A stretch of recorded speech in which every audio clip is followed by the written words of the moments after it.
Yeah, so I'm back here. My phone just magically died there, so yeah, where was I? I was talking about the rains and the so we were facing the rains going into the jungle, and so we couldn't go there. So we wound up, and really by the seat of our pants, this all came together right at the last minute. We were able to meet.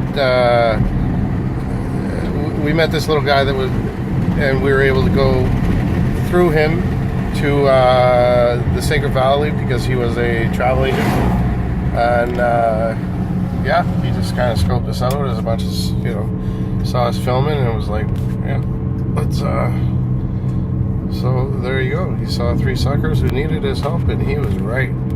So anyhow, we went through the Sacred Valley. It was awesome. We went to Ollantaytambo, Cusco,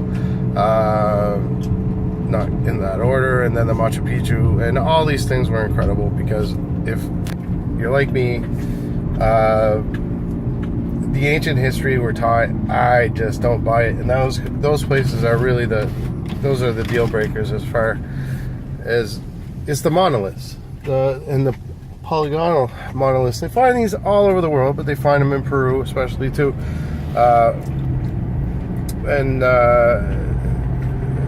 once you see it, I mean, all the good stuff is on the bottom, all the best masonry, and then over top of that you see the Incan masonry, and then you see the Spanish masonry, and it's such a shame because we took these tours and they all but say it like that, their history's been robbed. Like, I mean, the Spanish lied and they changed the stories to fit whatever they wanted, the general public to believe. Oh, we're not conquering land. No, we're bringing peace to these savages, and when really these, whatever, the cities that were there and the civilizations they had going on, were amazing, to say the least. So they lied, and this is a place where it was all about human sacrifice, and this was everything was sacrifice, like whatever. There was a world culture. I'm convinced of it because you see this architecture everywhere around the globe, from Japan to Greece to Crete, to Peru. Everywhere you find these megalithic polygonal structures, and it's always on the bottom. The best stuff's on the bottom, and then they build over top of it. So what's starting to become kind of a thing and more obvious is there was a world civilization that we've already been advanced, and it's starting to look like at least one of these civilizations in the timeline of the earth. Like, it could have been a bunch of times we've been up and down and up and down. That's always been my inkling anyway, my gut feeling is that civilization has peaked and troughed and whatever, ebbed and flowed. It goes up, it goes down, it goes up, it goes down, and it seems like the last time that this happened, or the flood myths and everything, the Younger Dryas and all this stuff, the 12,800 years ago, there was something that drastically changed the earth almost instantly, very, very quickly, and the water rose 400 feet, and that is a hell of a lot. 400 feet, about 3 feet per meter, so figure that. So that's 100 meters and then some. Now that's a lot, that's enough to destroy most coastal regions that at the time, most likely. And even if it was today, New York would disappear, and all these, almost everything's on the, there's tons of cities on the coast. If that were to happen tomorrow, a lot of that would be lost. And they what they're showing there, I'm thinking of Graham Hancock's buddy there. He's been on Joe Rogan a few times, and now I can't remember his name. Kendall? Anyhow, look up Joe Rogan, Younger Dryas, and period, or Graham Hancock, and you'll find this guy. And he's really, like, he's done his due diligence. I mean, this guy is showing you, look, there was a massive flood. There is no question. Science is saying, okay, well, no, there was like 50 of them. Well, no, he's saying, like, look, just look at the scope of this. Look at these big ripples. I know what the kind of ripples, even though you see them at the beach all the time, and they're just like when the tide goes out, or no, especially when you're walking on the water at some beaches, you just, like, those ripples are so prominent under your feet, and there they are, only 50 feet high, across the landscape in the United States. I forget what state it was. I want to say Colorado, and it's the evidence is there. It looks like this happened. So, and then the idea is, at that time, a civilization would have been destroyed, and we can, you know, well, Atlantis, I mean, is the one that they talked about. It seems to fit exactly in that time period when they said it was destroyed. But that's up to you whether to believe that kind of stuff. But I mean, it stands. If you know stuff about masonry, and you know, they're all about, like, the Masons. They're all about Egyptian, you know, symbology and things like that. And I remember seeing this very elaborate documentary, you know, describing how Francis Bacon, like, the plan was when they came, that what they were trying to do with the United States was create the new Atlantis. You know, the new Atlantis. This new high civilization. I'm not a Mason. I saw some documentaries. They seem to correlate. You see a lot of Egyptian, and that you know, that's what the secrets and the knowledge that they hold come from this lost civilization. I think it totally stands to reason. It resonates with me. It always has.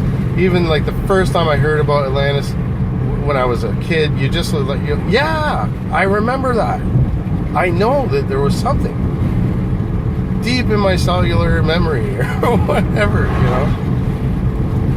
Do your own research on it, because if it's a fantastic subject that there's so much you can chew into. And so, yeah, bring me back to Peru. So now I'm in Peru and I'm looking at these things. I'm looking at, you know, the structures and right in front of my eyes. So I'm loving this. Other thing that's very cool is one theory I really like, and Neil Adams is a big. Just look up Neil Adams. Look up Growing Earth, and I'm not going to explain the concept much more than that. If you're interested, go look at it. Growing Earth. Find a 10-minute video, and you'll see how reducing the oceans by their age, all the top layers of the Earth. The dry parts of it all fits back together perfectly by reducing the oceans by their age. I'll leave it at that. But when we were in Ollantaytambo, I hope I pronounced that right, Ollantaytambo, which is way up in the mountains, and the guy's selling us amylite that they're finding in the Andes. Like, this is in the mountains, the second biggest mountains in the world, and they're finding amylite. Amylite was a crustacean. I know this because the very first documentary I ever worked on, the series, was about gemstones, and that's considered a gemstone, amylite. And that series was called Stones of Fate and Fortune, if you want to do some little fact check in there. Amylite and megalodon teeth. So if you know what megalodon teeth are, megalodons were giant sharks, and I mean giant sharks. And where did we find all this stuff? In the mountains. What are they doing up there? Well, because in the growing Earth theory, at one time, you know, all the water was dispersed all over the world. There were shallow seas pretty much everywhere, and you know, probably land sticking up. But you know, it was a very watery place. According to this theory, this seems to pan out because that's where they find the stuff, the fossils, the fish fossils, all that stuff in the mountains. So at one time, stands to reason that that was underwater, and that works on a smaller planet because that water would had to come from somewhere, and now it's just like puddled up in the oceans because the Earth grew. I like that theory, and I saw evidence of that when I was in Peru, more notably the Sacred Valley. And so anyway, we went to Machu Picchu. That was really cool. The guy was really knowledgeable. He gave us our tour, and you know, you get to see how the astrology played such a big part in, well, everywhere you went in Peru. The astrology was like, you know, that was their science, or one of their sciences that they understood very well. It was really cool to see how they would acclimatize different foods. You see, they had, like, you see it in the postcards and movies and documentaries all the time. Like, you see the stairs, almost like the terraces, and what they would do, that's how they would acclimatize different vegetables. You know, they would, every year they'd step them up, or whatever their process was. But the idea was to step up the plant until it got used to the atmosphere it was in a pretty slow rate. So all that was really cool. And then we got to the jungle. We got to Iquitos, and like I said, this, you know, out of the whole trip, that's what I hear the jungle being from Canada. What the fuck? I'm thinking snakes. I'm thinking bugs, poisonous, everything. And so the first thing that happens when we get there to Iquitos is it's 11 o'clock. There's really no cars. Nobody's driving cars there. They're all these the three-wheel carts, I guess. Everything, you know, taxis. Like, everybody's a taxi pretty much. But you'd see a whole family on a little, you know, on a little motorcycle, you know. But there's no cars. Very little cars. So we get there. It's 11 o'clock. We're trying to find the place, because here's the deal. We're getting there at 11 o'clock, and we're going to be taken into the jungle to our destination, and that's where we're spending the night. So we're getting there at night. It's a camp. It's not a hotel. It's not nothing like that. It's a camp. And so I don't know what to expect, and near the other guys, but whatever, this is the situation we're in.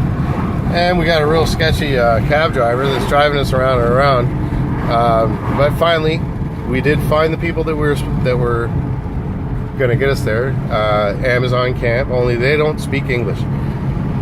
And so I spend the next half hour not only talking to this guy, but trying to convince him, because he wanted to bring us the next day, because I guess going down the Amazon River at midnight sounds crazy to even from people from Peru and the Amazon. But that's what I'm sitting there talking him into doing. Hey, can you bring us? No. I know it's midnight. I know it's midnight. But we really need to get to where we're going, because we have nowhere else to go.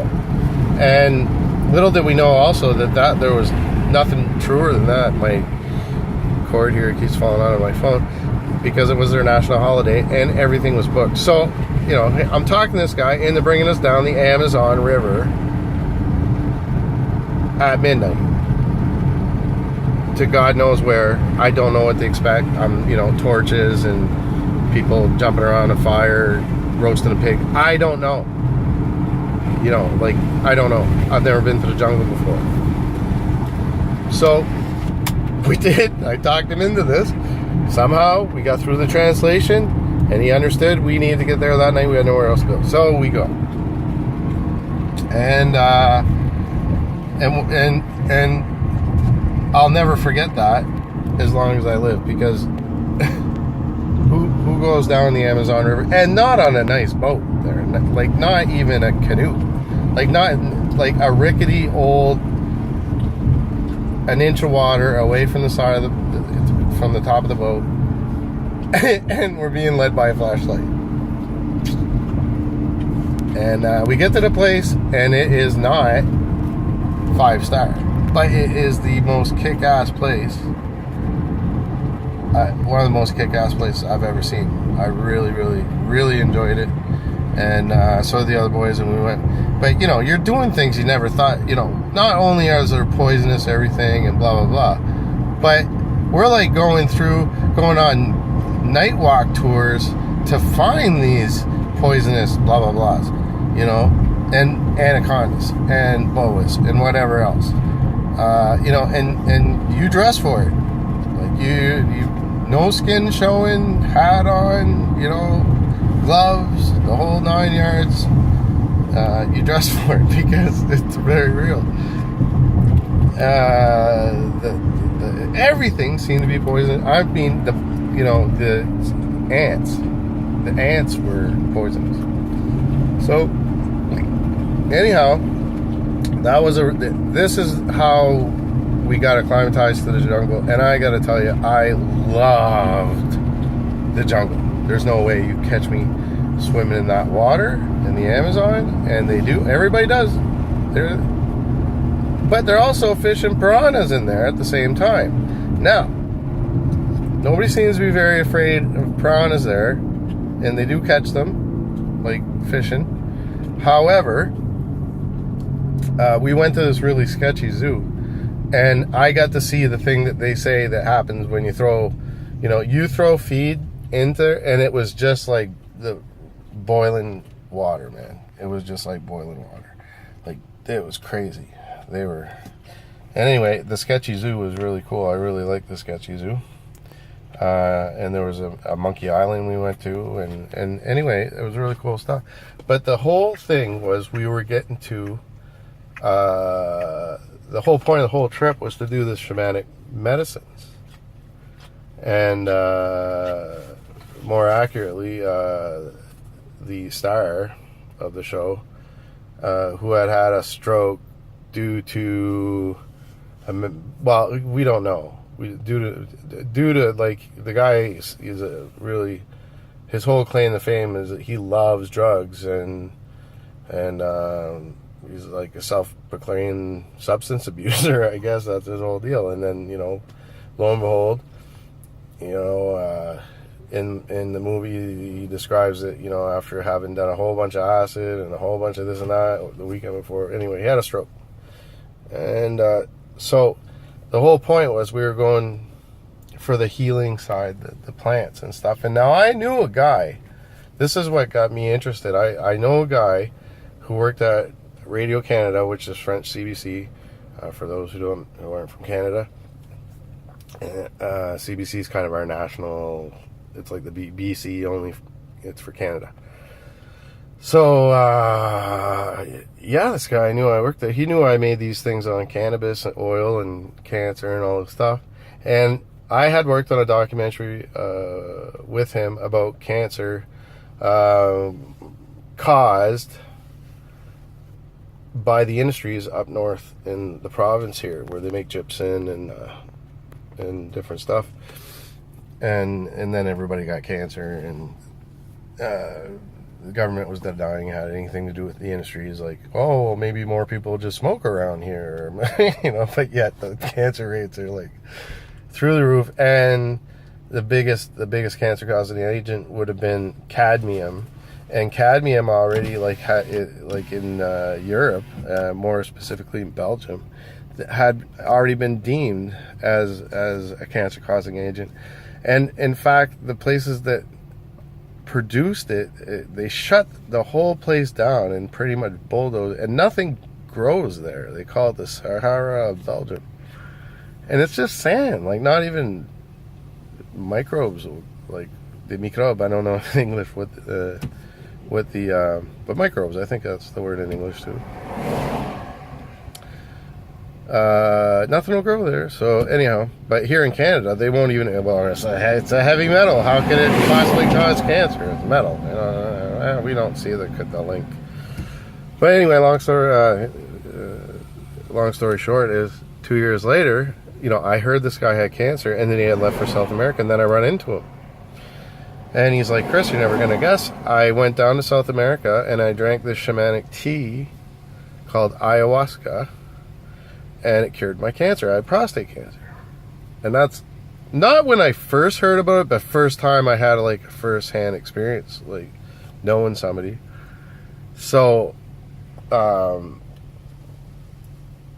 yeah, the whole point of this film was to see if it was going to help this guy who now has brain damage, like from his stroke. Was the ayahuasca going to help him? And I don't have the answer to that, by the way. But I did do it. I did experience ayahuasca, and I think I'll leave that one for another video, because that's there's really no describing that one, and it just completely changes your outlook on what it is maybe to be a human in the first place, and what's been denied to us, our birthright. I know that our connection to the divine, which we all have a right to. And now, you know, these things are illegal, and I mean real illegal, everywhere on earth.